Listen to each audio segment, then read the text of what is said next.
And now for just a moment, I want to just speak to the men.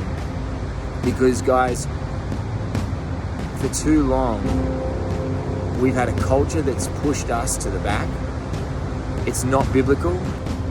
A biblical culture has men at the forefront of leadership, at the front of our families, leading and serving our families in a way that is biblical and godly. You've got to remember that here we talk about in Ephesians 21 that we are to love our wives, love our families the way that Jesus loved the church. This is not a small call.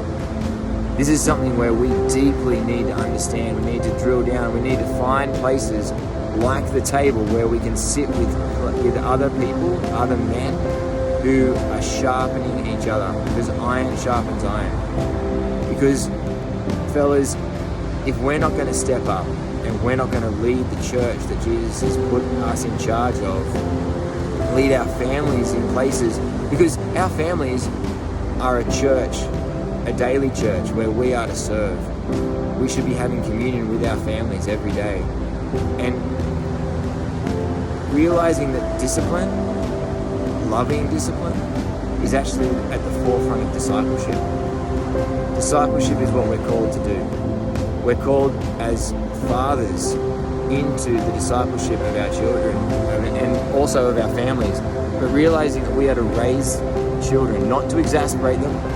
Okay, so often we look for ways in which we can do that, but we are called to disciple them and to counsel them in a way that's going to reveal God to them.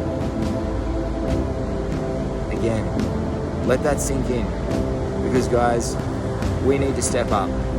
We need to make sure that we're taking on that position of father, that position of husband, that position of leader, and we're to lean on our Lord and our Creator for all the things that we need, because we can only do it in His strength.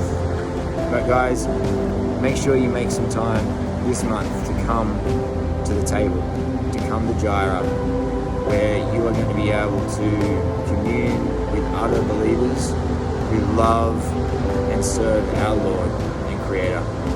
See you there.